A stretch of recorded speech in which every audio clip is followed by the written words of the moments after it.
Ali Razzoulay. Donc tu es président de l'association Tamenout France.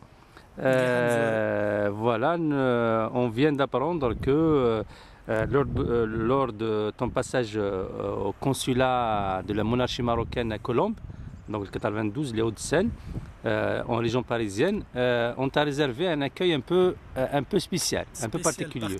Est-ce que tu peux nous raconter justement en quelques mots cet accueil? Oui, c'est un traitement ou bien un accueil humiliant, il faut bien le dire, parce que puisqu'on est Amazirs, donc les Amazirs ne sont pas les bienvenus, malheureusement. Donc ils essaient, même si l'Amazigité est reconnue officiellement par la constitution récente de la monarchie, mais les mentalités ne changent pas encore. Elles changent lentement. Donc qu'est-ce qui s'est passé? On était contacté par le ministère des Marocains résidant à l'étranger pour déposer un dossier de candidature pour leur proposer des enseignants qui enseignent l'amazigh au sein de notre association. Je précise qu'on a signé une convention avec la mairie de Clichy, on bénéficie des locaux un samedi sur deux et donc pendant ces samedis on profite pour proposer l'amazigh. Et donc le ministère marocain des résidents étrangers est d'accord pour financer cet enseignement? C'était pas l'enseignement, c'est une formation. D'accord. Qui sera pris en charge entre le ministère et l'ERCAM. D'accord. Et donc voilà les mails qui nous a été envoyés. C'est les mails, c'est l'échange avec la personne qui nous a contacté, qui s'appelle El Mghari. Ouais. Et regarde là sa réponse, comme quoi il a bien reçu le dossier, c'était marqué là. Voilà, j'accuse réception de votre dossier, mais il me demande de le déposer au niveau de consulat. Et ma réponse, malheureusement, c'était après cet incident, bien cet accident, comme quoi le consulat refuse catégoriquement d'accepter notre dossier. Revenons justement à cette visite, à cet accueil qui t'a été réservé par les Marocains à leur consulat. Donc je me suis déplacé pour déposer le dossier et j'ai demandé aux fonctionnaires de me donner un récépissé de dépôt de dossier. Parce qu'ils sont bien capables de le jeter dans la poubelle et de dire que j'ai rien fait, j'ai pas effectué la démarche nécessaire. Et donc pour moi, il me faut un justificatif à la fois pour la correspondance par rapport au ministère, mais aussi pour justifier mon déplacement par rapport à l'association. Il y a un fonctionnaire qui avait accepté. J'ai écrit un gentil mot. Je vous montre la copie parce que le dossier il est heureusement avec moi. J'ai écrit manuscritement un mot en demandant au consul de transmettre le dossier. Par la présence, nous vous soumettons un dossier 6 juin à transmettre aux autorités marocaines. Donc, il a mis son tampon, il a fait une copie à me donner, mais le vice-consul a refusé de me donner la copie tamponnée. Et là, j'ai demandé justement s'ils avaient quelque chose à me cacher. Et donc, je peux vous montrer la deuxième copie qu'ils m'ont faite. C'est-à-dire, ils ont caché la partie où il y a le tampon. Donc, il n'y a pas juste là, c'est-à-dire, il n'y a aucun élément qui prouve que c'est un document donné par le consulat. Et là, je commence à poser des questions. Pourquoi vous ne me donnez pas la copie tamponnée? Est-ce que vous avez quelque chose à me cacher? Et là justement il me pose des questions. Pourquoi on ne vous connaît pas? Il faut venir ici, il faut nous rendre des comptes et il faut nous inviter à vos activités. Et ça commence à... Parce que vous n'avez aucun contact avec eux? Non, on est une association indépendante et non gouvernementale dédiée à la promotion de l'amazigh et les valeurs de la République française. C'est une association soumise à la loi de 1901. Donc on n'a pas de contact avec le consulat. Certes, on travaille pour la promotion de l'amazigh et la langue amazigh, c'est la langue officielle du Maroc. Et donc ces gens-là, puisque l'association elle est relativement gérée par des franco-marocains, si on parle de l'identité civique, étatique, donc le consulat a l'obligation de porter assistance, de nous aider, de faciliter nos démarches et de jouer le rôle d'intermédiaire. Et le fait qu'elle refuse de transmettre notre dossier, c'est en quelque sorte, elle ne respecte pas la constitution de 2011. Mais aussi, il ne reconnaît pas la légitimité de ce gouvernement et ce ministère. Donc c'est quelque chose de grave. Mais est-ce qu'on peut, là bien sûr, je vais faire l'avocat du diable. Hein. Je ne porte pas la monarchie dans mon cœur, bien sûr, loin de là. Mais je vais essayer de faire l'avocat du diable. Bon, le consulat est un consulat qui dépend de la monarchie marocaine. Ils ont des règles de fonctionnement. Ils ont une culture aussi. Vous, d'accord, vous êtes régi par la loi de 1901 qui est une loi française, mais en même temps, vous allez leur demander des choses, vous demandez des darois à ce consulat. C'est ça, tu as été là-bas en voulant exercer des darois en tant que Marocain. Donc est-ce qu'ils n'ont pas, est-ce qu'ils n'ont pas des choses à vous demander en tant qu'association? Et est-ce que justement vous n'avez pas des comptes à rendre à ces gens-là? On n'a pas de contrat à rendre. Le seul point commun entre la demande de ministère avec l'ERCAM et notre association, c'est l'enseignement de la Mazère. Il faut savoir que Tamainout, quand il avait fêté son 10e anniversaire en 2002, on avait publié un livre qui s'appelle Les Amazirs de France, l'apport des Marocains ou bien des Chlahis dans une identité franco-berbère en construction.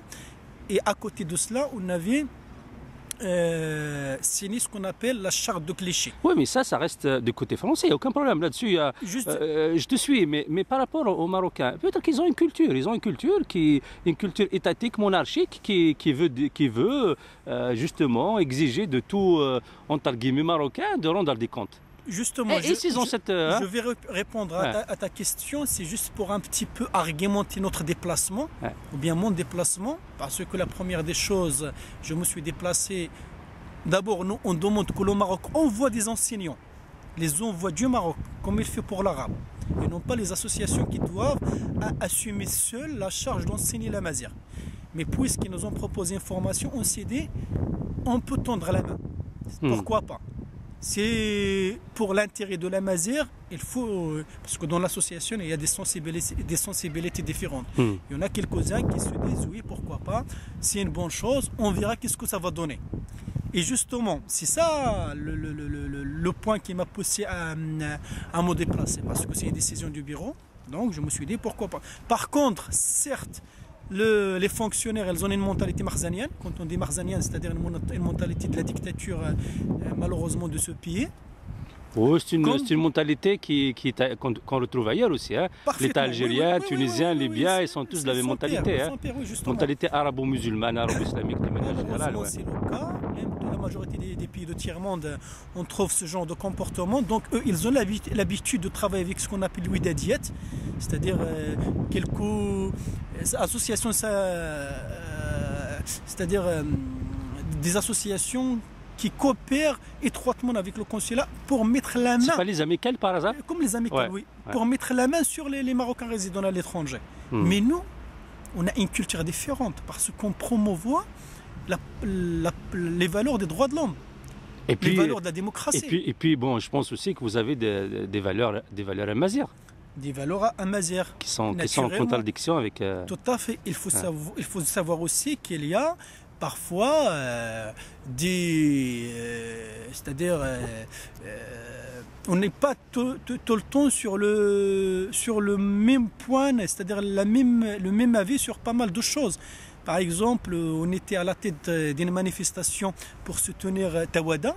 On l'a fait devant l'ambassade du Maroc. Ils étaient à Maïnout qui a fait appel. Et récemment, quand ils ont constitué un mouvement pour soutenir les victimes du mafia immobilier, Tamainout a participé à la manifestation et on participe à des réunions.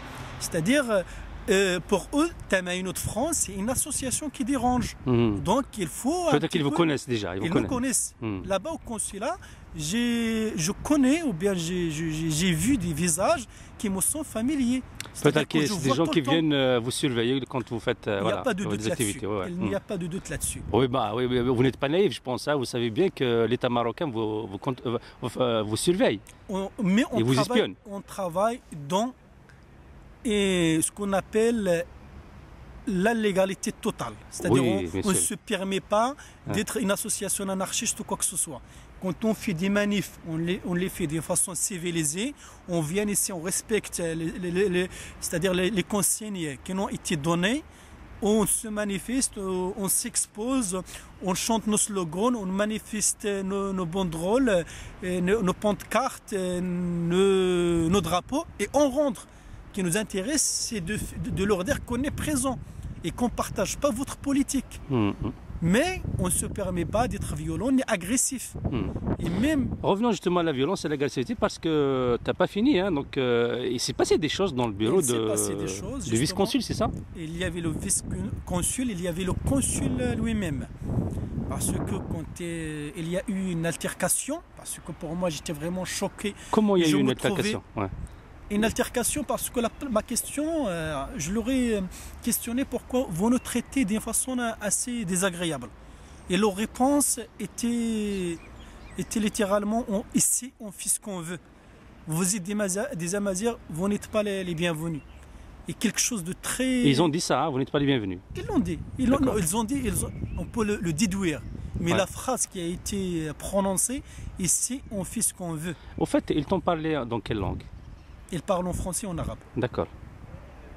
En français et en arabe. Et d'ailleurs, quand ils ont éperpillé mon dossier sur la table, et quelque chose qui est vraiment choquant, j'ai pris mon portable pour prendre une photo. C'est là où ils sont mis contre moi. À peu près, ils étaient 7 fonctionnaires, 2 femmes et 5 messieurs. Ils m'ont tordu, c'est le vice-consul qui m'a tordu la main. Il m'a fait atrocement mal. Il a essayé de m'arracher mon portable, mais j'ai essayé de le protéger parce qu'il est capable de me dire j'ai pas votre portable. Ah ouais. Et, oui, il est capable. En plus, la police, il ne peut pas me perquisitionner. Ah oui, tu es sur le territoire marocain. Parce que c'est un territoire marocain. Et justement, là, je vous montre un certificat médical avec un arrêt de travail. Donc tu as été voir le médecin par la suite. Et donc j'ai appelé un ami pour faire venir la police. La police s'est déplacée et probablement le consulat a demandé aussi que la police soit présente. Il y avait toute une brigade, 6 policiers avec le commissaire à leur tête. Et donc le commissaire est rentré dans le bureau de consul. Il est resté presque une demi-heure. Il faut savoir que le contexte actuel entre le Maroc et la France n'est pas vraiment de bonne entente parce que apparemment la justice française elle voulait arrêter ou bien ils l'ont arrêté, je ne sais pas, le directeur de la DST, la direction de la sûreté nationale, parce qu'il y avait une plainte qui a été portée contre lui, soi-disant, c'est pas soi-disant mais c'est une vérité, qu'il viole les droits de l'homme au Maroc. Et donc, quand le commissaire est rentré, quand on est sorti, j'ai été escorté au commissariat. Ah, tu as de la chance, hein? Escorté par cette personne, hein? Il faut savoir que je craignais sur ma Ils t'ont pas menotté, il n'y a pas de problème. Et il faut savoir que j'avais peur d'être kidnappé ou quelque chose comme ça. Ils sont capables. Ils sont capables. Et d'ailleurs, dans l'interrogatoire, la police a bien mentionné que je me suis déplacé librement. Même s'ils m'ont ramené au commissariat, mais librement. C'est moi, parce que moi-même, j'étais à l'origine, c'est-à-dire de faire venir la police. Alors, raconte-nous le commissariat. Le commissariat, c'était un interrogatoire. Qu'est-ce qui s'est passé? J'ai donné ma version des faits, comme quoi j'ai agressé le soi-disant le vice-consul, alors que c'est pas vrai. C'est lui qui m'a agressé. Et d'ailleurs, dans la plainte qu'il a portée, je vais vous la montrer, il n'y a aucune agression contre lui. Il n'est pas l'agression soi-disant. En plus, il n'y a pas d'agression, je ne l'ai pas reconnu. Il n'a pas il n'entraîne pas un arrêt de travail. Hein. Donc, c'était bien mentionné là. Hein. Donc toi, l'agressé, tu es devenu l'agresseur, c'est ça? Hein? Oui. Je suis une victime. Ouais. Je suis une victime alors qu'ils m'ont pris pour une agression. Ces violences n'ayant entraîné aucune incapacité totale de travail. C'est-à-dire. Ça, c'est le consulat. Voilà, le vice-consul. Alors en moi, j'avais une main tordue et un arrêt de travail de 5 jours. Mais malheureusement, la police, elle ne veut pas accepter ma plainte parce que les 2 fonctionnaires, le consul et le vice-consul, bénéficient de l'immunité diplomatique. Mais quand même, j'ai réussi à faire la main courante. Et probablement, parce qu'on doit avoir l'avocat la semaine prochaine, on va porter plainte contre les deux responsables. Donc toi, tu es convoqué devant le tribunal de grande instance, c'est ça, de Nanterre? Oui, TGI de Nanterre. Quand? Le 3 octobre 2014 à 9h du matin. D'accord. Et tu vas répondre des faits qui t'ont été reprochés? Tout à fait. À savoir l'agression de... L'agression, même si ça n'a pas eu lieu. Ouais, oui, mais c'est le juge qui va décider. J'en étais la victime. Ouais. C'est moi la victime. Oui, mais ils ont le pouvoir d'inverser. C'est un abus de pouvoir. D'inverser Et d'ailleurs, il faut savoir que, c'est-à-dire cette histoire s'est passée au deuxième niveau de consulat de Colombe. Donc c'est pas, c'est-à-dire il n'y a pas un accès libre pour tout le monde. Parce que là-bas, il n'y a que des services assez spéciaux, par exemple les services culturels. C'est là-bas aussi où il se trouve le bureau de vice-consul et le bureau de consul lui-même. Donc il n'y a pas tout le monde. D'accord. Donc là vous, maintenant, qu'est-ce que toi, tu as décidé de faire? Qu'est-ce que votre association Tamayinet de France a décidé de faire? Pour le moment, on va travailler sur 2 dimensions ou bien 3 dimensions, on peut dire 3 plans. Le premier, c'est de médiatiser l'affaire. Aujourd'hui, j'ai passé dans une émission sur Berber Télévision. On a fait un communiqué. Il y a l'Observatoire Amazigh des droits de l'homme au Maroc qui a fait un communiqué. Probablement, d'autres associations vont réagir, vont suivre. Il y aura une page Facebook qui sera créée naturellement par des sympathisants pour suivre l'affaire. Ça, c'est le côté médiatique. Je signale qu'on a écrit à pas mal de sites soi-disant arabophones au Maroc pour relater et relier l'information, mais malheureusement aucun journal, aucune presse n'a repris l'information. Donc je m'oriente une fois de plus vers mes confrères et c'est le premier plan. Le deuxième plan, dans Tamayinet, on va écrire. On a préparé une lettre à adresser au gouvernement, au ministre des Affaires étrangères, au ministre chargé des Marocains résidant à l'étranger et à l'ambassadeur du Maroc pour leur informer de l'histoire, de ce qui s'est passé. S'il y a une suite et si ils essayent à arranger les choses, on peut donner suite. Ce qui nous intéresse avant tout, c'est de travailler et continuer à militer dans de bonnes conditions, sans qu'on soit soumise à la répression, parce que ce qu'ils essayent de faire, c'est ce qu'on appelle, c'est d'intimider, nous intimider. Donc s'ils essaient à nous laisser vraiment continuer notre militantisme dans de bonnes conditions, on va donner une suite, sinon il y aura un rassemblement qui devra s'organiser devant le consulat du Maroc. Oui, mais quand tu dis ils vous intimident, non, ils ne peuvent pas vous intimider. La preuve, c'est que ça fait des années que vous existez et vous n'ont jamais intimidé. C'est lorsque vous avez été sur leur territoire qu'ils se sont permis de faire ça. Donc en France, ils ne peuvent pas vous empêcher de faire quoi que ce soit, de militer. Ils n'ont aucun pouvoir en France, sauf si tu vas à l'ambassade ou au consulat. Parfaitement, oui. Ouais. Et si on porte un soutien moral, logistique à nos confrères Amazighs en Afrique du Nord, mais c'est la majorité en France. Oui, on a la chance de vivre dans un pays des droits de l'homme, relativement. Oui, mais attends, mais l'État marocain, tu crois que la monarchie marocaine, il ne porte pas les Amazigh dans son cœur. Donc eux, tant que tu ne touches pas leurs intérêts, tant que tu n'es pas sur leur territoire, ils ne peuvent rien te faire. J'espère bien. Mais si tu es sur leur territoire, bon, qu'est-ce que tu veux? C'est leur territoire. C'est aussi, le territoire des Amazigh. Oui, on n'a pas cette culture de s'effacer. Oh non, après c'est un autre. Moi je voulais juste te dire qu'en France, ils ne peuvent pas t'empêcher, ils ne peuvent pas t'intimider.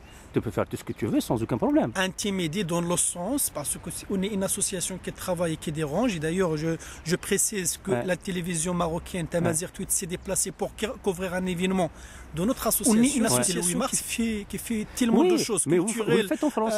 Vous le faites en France. Académie, oui, en France. Ils ne peuvent rien faire pour vous, contre vous. Et si je parle d'intimidation, c'est de faire peur.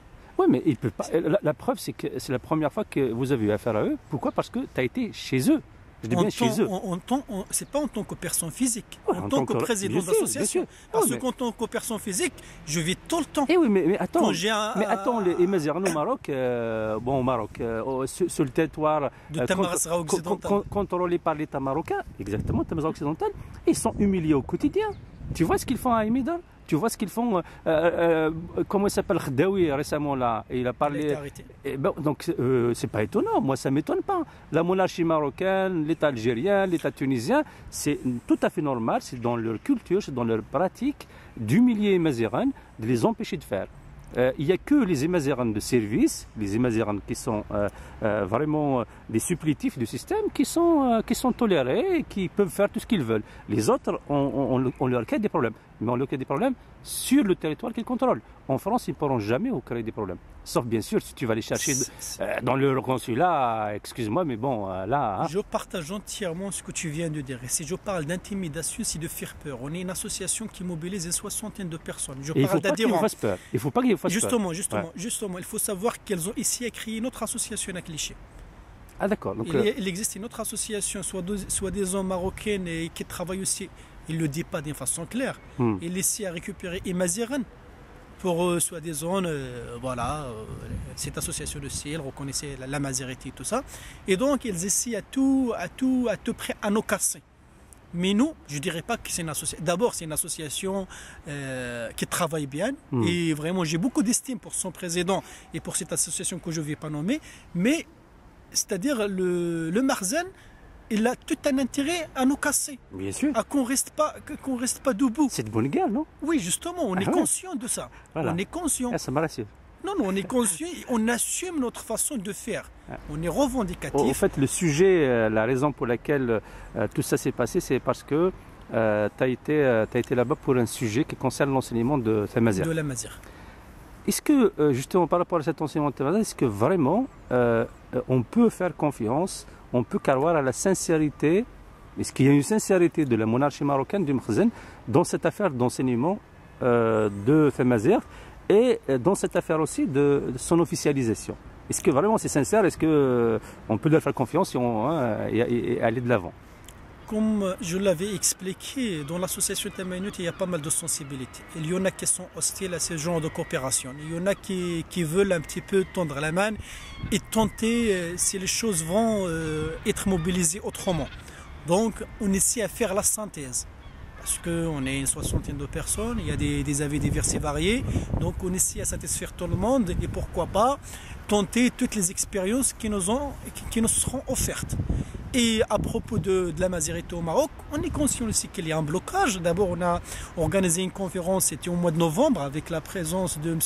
Lahsen El Haj, l'ancien recteur de la faculté de droit et de l'économie à Rabat, et avec M. Youssef Laraj, c'est le vice-président de Azta Amazir, le réseau Amazir pour la citoyenneté. Ils ont abordé justement les avancements de la question Amazir au Maroc. Et comme quoi ça traîne encore. Et jusqu'à maintenant, il n'y a pas encore des lois organiques. Donc il n'y a rien qui ait encore changé. Donc nous, on reste d'abord le fait que le Maroc le reconnaît, c'est une victoire en soi. Mais c'est nécessaire parce qu'on a besoin des protections constitutionnelles, mais n'est pas suffisante. Il faut que les mentalités changent, il faut que l'administration profonde change. Il faut que de l'argent et d'investissement soient dédiés à la formation des fonctionnaires pour qu'ils parlent la mazir avec les concitoyens marocains. Il faut que l'enseignement de la mazir soit généralisé. Il faut que la mazir en tant que média se trouve dans toutes les Chines marocaines et non pas uniquement dans une seule Chine. Donc le abri des gouttes seul. Le chemin est trop long. Très bien, je suis tout à fait d'accord. Mais est-ce que tu penses qu'il n'y a que la monarchie et son personnel qui doit changer de mentalité? Est-ce que les Amazigh ne doivent pas aussi changer de mentalité et surtout changer, revoir leur méthode de lutte? Est-ce qu'on doit continuer comme ça à faire de la mendicité chez nous, sur notre terre, sur notre territoire, à quémander auprès de gens qui n'ont aucune légitimité justement, et d'ailleurs leur légitimité entre guillemets, ils ne tiennent que par le degré de leur anti-amazérité. Le mouvement amazigh est un mouvement pacifiste. C'est-à-dire on va pas prendre,